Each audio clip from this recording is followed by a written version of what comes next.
अगर आपको stand mark विधि से हेलो एरिन बनाना है, क्या बनाना है? हेलो एरिन बनाना है, तो बढ़िया से आप सीखेंगे हेलो एरिन क्या होती है।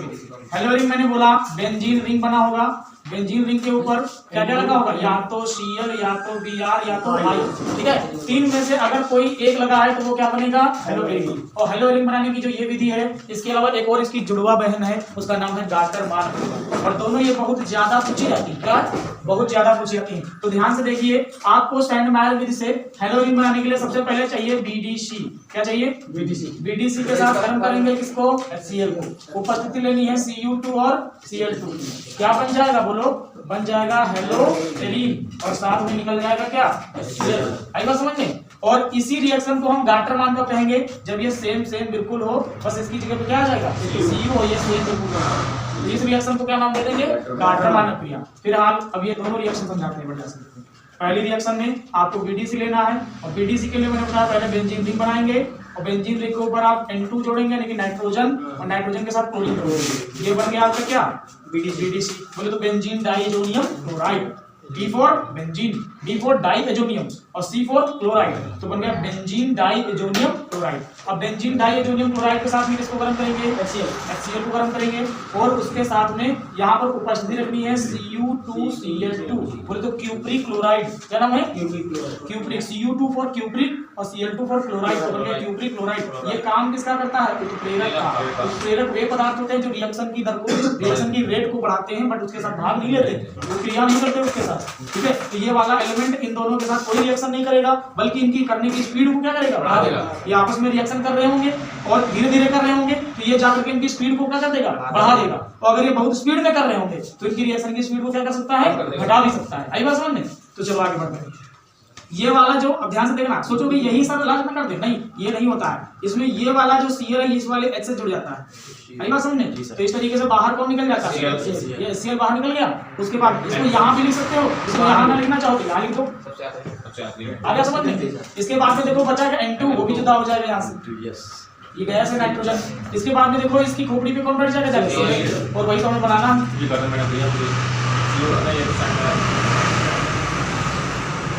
बोलो, इसको हम लोग क्या कहते हैं? क्लोरोबेंजीन। क्लोरोबेंजीन बोलते हैं। और इस रिएक्शन को क्या कहते हैं? सैंड-मायर प्रक्रिया। अब यहीं पे गाटर-मान देख लो, सेम टू सेम रहेगी बिल्कुल।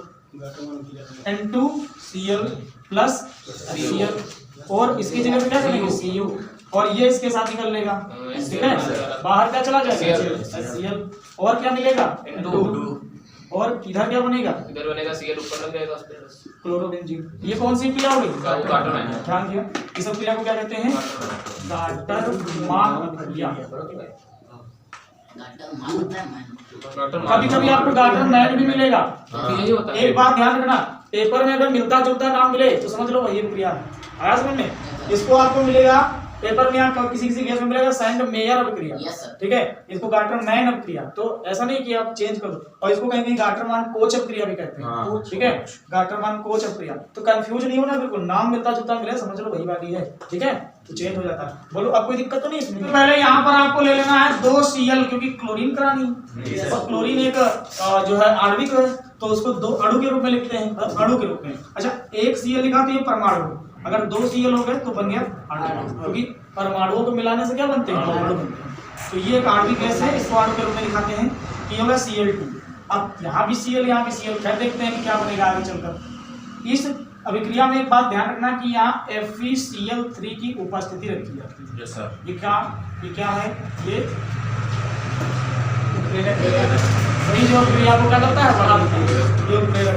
अब यहाँ से 2 प्रकार का मिश्रण प्राप्त होता है इसमें। कौन कौन? आर्थो डाइक्लोरोबेंजीन और पैरा डाइक्लोरोबेंजीन, दोनों प्रकार का आर्थो तथा पैरा डाइक्लोरोबेंजीन बनती है, ठीक है। तो यहाँ पर देखो आर्थो, अब क्या होता है? आर्थो पोजीशन, क्या होता है? पैरा पोजीशन, और क्या होता है? Meta position. ये देख लो पहले से। देखो, जैसे यहाँ पर कोई ग्रुप जोड़ना है, यहाँ पर कोई ग्रुप के जस्ट पास वालों को कहा जाता है आर्थो पास। समझ में? अगर मान लो ग्रुप यहाँ जुड़ा हुआ है, ठीक है, तो आर्थो पोजीशन इसको कहेंगे नहीं जी, आर्थो ये होगा और ग्रुप के जस्ट साइड वाले आर्थो कहलाता है। आई बात समझ में? तो यहाँ पर ध्यान दीजिए, यहाँ ग्रुप जुड़ा था तो ये आर्थो हो गया। अच्छा, ग्रुप अगर यहाँ जुड़ा होता ये आर्थो बन जाता। आई बात समझ में? तो ग्रुप के जस्ट पास वाले को क्या कहते हैं? आर्थो पोजीशन कहते हैं। अब यहाँ पर देखिए, इस पोजीशन को कहा जाता है मेटा पोजीशन। पैरा सर जी, इसको क्या कहते हैं? Meta position. और सबसे नीचे वाले को क्या कहते हैं? पैरा। जैसे अपने पैर सबसे नीचे होते हैं, जैसे याद रखो, पैर कहाँ होते हैं? नीचे होते हैं, वैसे नीचे पैरा, पैरा फॉर पैर। ठीक है, आई बात समझ में? ट्रिक क्या? अपने पैर कहाँ है? नीचे। तो पैरा कहाँ होगा? नीचे। पैरा फॉर पैर। ठीक, तो पैर कहाँ होते हैं? नीचे। ये पैरा हो गया। Ortho, ortho Meta para. अब याद रहेगा ये? ठीक है, बहुत आसान, कठिन नहीं। लिखना चाहो लिख लो फटाफट, याद हो जाएगा ना। Ortho Meta para. अब यहाँ देखो, तो ये 2 सीएल इसके पास है। कितने सीएल है? 2। यहाँ से जब ये बनता है, मिश्रण प्राप्त होता है, तो एक सीएल जाके जुड़ता है आर्थो पोजीशन में और एक सीएल जुड़ता है मेटा पोजीशन में। कहाँ? Meta position. तो एकदम से नहीं होता, पहले समझो मामला क्या है। ये 2 बार रिएक्शन होती है। देखो बात समझो, जैसे यहाँ पर 2 सीएल है। कितने सीएल है? 2। इसके पास आपको पता है कि H छुपा हुआ है, पता है कि नहीं? यहाँ से सीएल जाएगा, यहाँ से कौन जाएगा? सीएल रिएक्शन कर लेगा तो क्या बन जाएगा? बाहर क्या निकलेगा? HCl बाहर निकल गया और इसकी जगह पे ये वाला Cl जो बचा है बढ़ जाएगा जाके। तो यहाँ पर क्या बनेगा बताओ? मेटा बनेगा, यहाँ पर सिर्फ वो बनेगा Cl, आर्थो तो बनेगा। ठीक है, इसका नाम है आर्थो। तो कितने? डाई। हेलो मैंने बोला था ना, हेलो का मतलब वहाँ क्लोरो से। अगर ब्रोमीन होता तो ब्रोमो हो जाता, आयोडीन होता तो आयोडो हो जाता। आई बात समझे? आर्थो डाइक्लोरोबेंजीन क्या बन गया? अच्छा, ये तो बन गया पहली पोजीशन में। ठीक है, लेकिन जब हम कराते हैं इस रिएक्शन को, सिर्फ ये अकेला नहीं प्राप्त होता, इसके साथ एक और मिलता है। कौन वाला? पैरा वाला। आर्थो तथा पैरा लिखवाया कि नहीं? तो अब दूसरे चरण में ये रिएक्शन भी हो सकती है। ये Cl लिया, यहाँ पर मेटा नहीं से दिया है, यहाँ पर एक H मेटा इसमें नहीं आता, ध्यान रखेंगे। Cl2 से रिएक्शन करवाएंगे, FeCl3 रखेंगे। ठीक है, और इस बार ये होगा कि ये वाला Cl यहाँ वाले H से जुड़ जाएगा, मतलब इसके साथ क्या निकल जाएगा? हाइड्रोजन निकाल देगा। अब ये Cl यहाँ पर लगेगा, अब ये Cl जो दूसरा वाला है कहाँ जुड़ेगा? वो तो ऊपर है। ठीक है, अब प्लस बाहर क्या निकल गया? अब इसका नाम क्या होगा? Para dichlorobenzene. अब बात ये है कि ये रिएक्शन पूरी एक ही में होती है, हमने आपको अलग अलग समझाई है, तो इसलिए इस पूरी रिएक्शन को एक में लिखा जाता है। कैसे लिखा जाता है? एक में। तो अगर पूरी रिएक्शन को हम एक में लिखेंगे तो ऐसे लिखेंगे। सबसे पहले लेंगे क्या? क्लोरोबेंजीन। क्लोरोबेंजीन की रिएक्शन किससे करवाएंगे? हैलोजन तत्व से। हैलोजन तत्व बोले तो Cl2 ले लिया, यहाँ पर क्या रखेंगे? FeCl3। ठीक है, रिएक्शन होगी, एक बार Cl यहाँ जुड़ेगा, एक बार Cl यहाँ जुड़ेगा, ऐसे 2 तत्व प्राप्त होंगे। ये हो गया कौन सा? Ortho dichlorobenzene. ठीक है, ये वाला आर्थो डाइक्लोरोबेंजीन। और दूसरा जो बनेगा वो क्या बनेगा? यहाँ पर Cl लगा देंगे, पैरा डाइक्लोरोबेंजीन। और इन दोनों रिएक्शन में कौन बाहर जाता है? HCl बाहर जाता है। ये आपकी पूरी रिएक्शन हो गई और इस रिएक्शन को कहा जाता है हैलोजनीकरण इसको। ठीक है, इंपॉर्टेंट रिएक्शन है बहुत ज्यादा। तो यहाँ पर हम ले लेंगे एक क्लोरोबेंजीन, क्या ले लेंगे? Cl लगा दिया।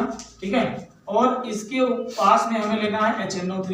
HNO3 को थोड़ा ऐसे लिखेंगे, H और यहाँ पर O, यहाँ पर NO2। कोई दिक्कत तो नहीं? नहीं सर। H N O कितने हैं? 2 2 यहाँ है, एक यहाँ है, 3 है, 4 H N O लिखा तो वही है। ठीक है, 4 कहाँ दिख गए तुम? अरे सब निकल गया। यहाँ 2 है, यहाँ 1 है, कितने हो गए? 3। तो हम इससे लिखेंगे इसको HNO3। अब मेरी बात सुनो, इसमें भी आपको ध्यान रखना है उत्प्रेरक H2SO4। ठीक है, टेम्परेचर आप ध्यान रखेंगे 323 होता है। मैं देख लेता हूँ, बिल्कुल 323, इसे आप ध्यान रखिए, केल्विन। अब यहाँ पर देखिए, यहाँ पर भी बिल्कुल सेम टू सेम हैलोजनीकरण की तरह आर्थो और पैरा वाले यौगिक मिलेंगे। कौन कौन? ये जो NO2 है, यहाँ पर एक H छुपा हुआ है और एक H यहाँ पे। पहले ये NO2 इसके पास जाएगा तो वहां से H को जुदा कर देगा, वो H OH से मिलकर के क्या बनाएगा? जल बना लेगा। और सुनो, दोबारा में ये NO2 इसके पास आएगा तो यहाँ से निकाल देगा तो ये भी इसके साथ क्या बन जाएगा? जल बन जाएगा। बोलो, H यहाँ कितना H हो गया? 2H। तो दोबारा भी, तो यहाँ से हर एक पोजीशन में बाहर कौन निकलेगा? 2। और पहली बार में क्या मिलेगा? पहली बार में मिलेगा आर्थो क्लोरो नाइट्रोबेंजीन, ठीक है, आर्थो क्लोरो नाइट्रोबेंजीन, क्योंकि यहाँ पर आर्थो पोजीशन पे नाइट्रो लगा है, ध्यान रखेंगे। आर्थो नाइट्रो नहीं बोलेंगे, पहले आर्थो पोजीशन पे जुड़ा कौन है? नाइट्रो। बट नाम बनाएंगे तो पहले किसको लिखेंगे? क्लोरो। नाम बनाते समय इसको प्राथमिकता दी जाएगी क्योंकि ये हैलोजन तत्व है, ठीक है। ये हो जाएगा आर्थो क्लोरो नाइट्रोबेंजीन। और फिर क्या मिलेगा बताओ? बोलो। पैरा क्लोरो हाँ, नाइट्रोजन नहीं, नाइट्रो। अभी बोल रहे थे para chloro nitrobenzene. Para position पे जुड़ जाएगा, हो जाएगा पैरा नाइट्रो क्लोरो नाइट्रोबेंजीन। अभी तो बिल्कुल इसी टाइप की रिएक्शन करवाई थी कि नहीं बताओ?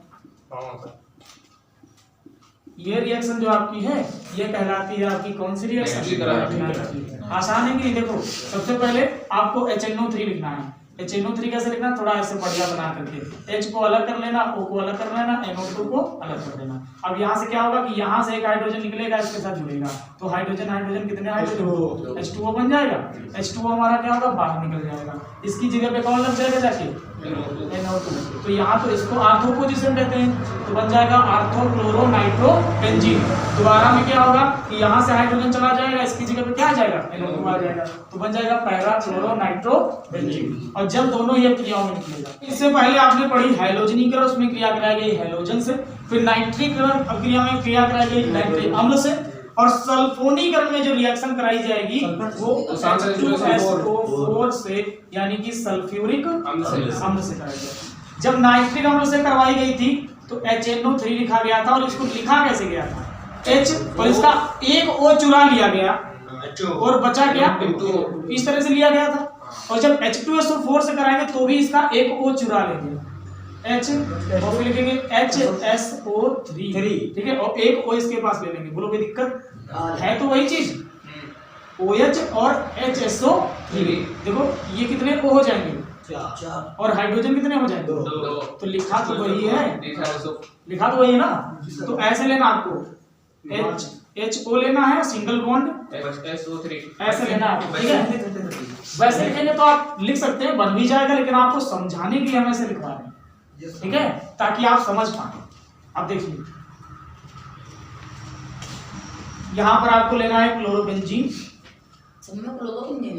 बिल्कुल ये क्लोरोबेंजीन हो गया, हैलोजन सबसे बढ़िया वाला, ठीक है। इसके साथ रिएक्शन किसी करवाएंगे? सल्फ्यूरिक अम्ल की। और सल्फ्यूरिक अम्ल को कैसे लेना है? H ले लेना है और O ले लेना है अलग, और फिर HSO3 अलग। कोई दिक्कत? यहाँ से एक बार यहाँ का हाइड्रोजन गायब होगा, एक बार यहाँ का। जब यहाँ का गायब होगा तो इसके साथ ये जुड़ेगा, क्या बनाएगा बताओ? H2O। यहाँ भी क्या बनाएगा? H2O। ये भी यहाँ से भी तो H2O बनाएगा। तो यहाँ से आपका क्या प्राप्त होगा? एक बार देखिए, एक बार आपको मिलेगा, बोलो अब बोलो आप, सल्फोनिक अम्ल बनेगा। यहाँ तो क्लोरो रहेगा, यहाँ से हाइड्रोजन चला जाएगा, उसकी जगह आ जाएगा HSO3। इसको बोला जाता है आर्थो क्लोरो सल्फोनिक अम्ल। आर्थो क्लोरो, ये तो पहले से ही लग रहा है। HSO3 आ गया, इसको कहा जाता है सल्फोनिक एसिड। कौन सा एसिड? Sulphonic acid. तो आर्थो क्लोरो तो पहले जैसा ही है, ये आ गया, इसका नाम क्या बना देगा? सल्फोनिक अम्ल, ठीक है। ये हो गया आर्थो क्लोरो सल्फोनिक अम्ल। इसके बाद देखो क्या प्राप्त होगा, यहाँ तो क्लोरो ही रहेगा। HSO3 कहाँ जोड़ दें? नीचे पैरा पोजीशन, वो सब बनेगा पैरा। SO3H HSO3, इसका नाम क्या होगा? पैरा क्लोरोसल्फोनिक अम्ल। आई बात समझ में? तो लिख लो फटाफट, ये कौन सी रिएक्शन हो गई? सल्फोनिक। नोट करो।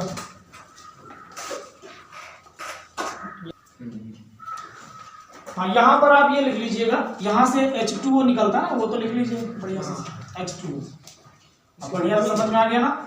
दो जगह से हाइड्रोजन जाएगा, वहाँ HSO3 जुड़ जाएगा, एक बार आर्थो पोजीशन पर, एक बार पैरा पोजीशन पर, बन जाएगा आर्थोक्लोरोसल्फोनिक अम्ल, बन जाएगा पैरा क्लोरोसल्फोनिक अम्ल। और इस रिएक्शन को कहते हैं सल्फोनीकरण।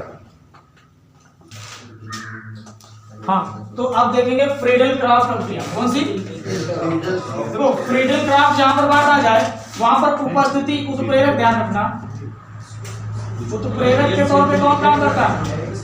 निर्जल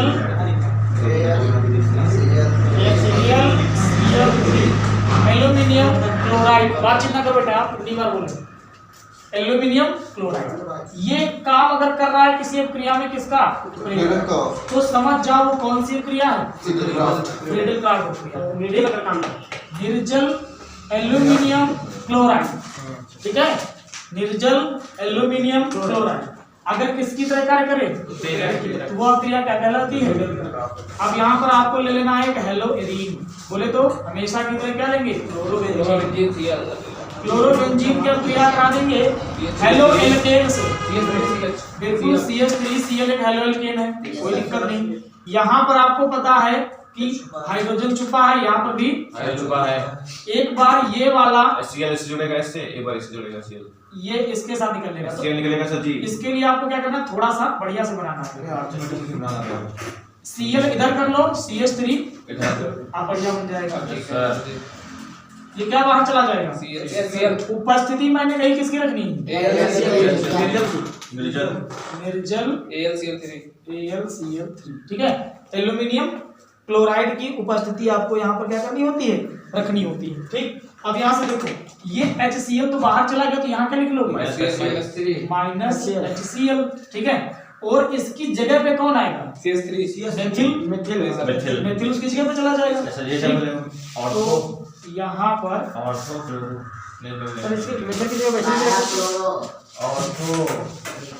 ये मेथिल आ गया। अब मेरी बात सुनो, ये सिर्फ यहीं पे नहीं आता, ये पैरा पोजीशन में ले जाता है। तो अगला जो उत्पाद बनेगा वो क्या होगा? ऊपर CL नीचे CH3 ये इन दोनों का पूरा मिश्रण प्राप्त होता है, ठीक है। इसलिए इसका नाम बताओ क्या? आर्थोमेथिल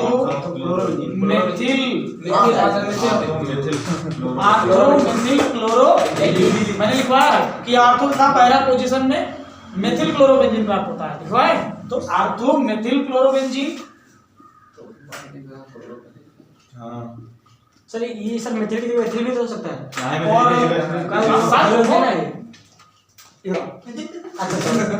हम बोले तो बाद में पूछ लेना। इधर देखो, यहाँ पर पैरा मेथिल क्लोरोबेंजीन, ठीक है। मार मार के तुमको भी पुष्पा बना देंगे, बता देते हैं। लगा के चलो सर, तो वो जगह नहीं करा। पैर ऐसे लेकर चलोगे, कड़ला ठीक है। तो वो आर्थोमेथिल क्लोरोबेंजीन बन गया, पैरा मेथिल क्लोरोबेंजीन बन गया, ठीक है। अब इस चीज को अगर मान लो यहाँ पर आपने ले लिया, समझ लो, यहाँ पर अगर यहाँ पर आपने ले लिया Cl, कोई दिक्कत नहीं, यहाँ पर आप ले लीजिए C2H5Cl, ठीक है। मतलब कि मेथिल के बजाय क्या ले लिया? वहां मेथिल क्लोराइड लिया था। कौन सी क्लोराइड? Methyl chloride. यहाँ आप ले ले क्या? Methyl chloride, okay.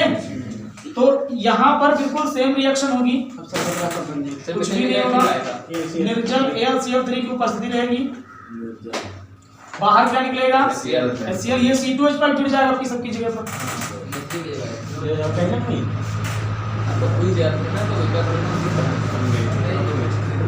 यहाँ पर जुड़ जाएगा C2H5, यहाँ जुड़ जाएगा C2H5। इसको बोलेंगे आर्थो एथिल क्लोरोबेंजीन, इसको बोलेंगे पैरा एथिल क्लोरोबेंजीन। समझ आएगा? तो ये रिएक्शन आपकी क्या कहलाती है? Friedel craft reaction. Very important है, पेपर में मिलने वाली है। क्वेश्चन कहता है कि RX बनाने की दो विधियां, तथा RH की KOH के साथ अभिक्रिया और RH की AgCN के साथ अभिक्रिया के रासायनिक समीकरण दीजिए। RH का मतलब यहाँ पर हेलो एल्केन्स है। अब मैं बात करता हूँ सबसे पहले हेलो एल्केन बनाने की दो विधियों की, ठीक है। तो सबसे पहले हम बनाएंगे एल्कोहल से, ROH से। ROH बोले तो एल्कोहल, ठीक है, एल्कोहल से बनाएंगे। सबसे पहले हम एक एल्कोहल लेने, जैसे नाम है CH3OH, ये एक एल्कोहल है। इसकी रिएक्शन हमको करा देनी है। सपोज अगर हम इसकी रिएक्शन करा दें हाइड्रोक्लोरिक अम्ल के साथ, किसके साथ करा दें?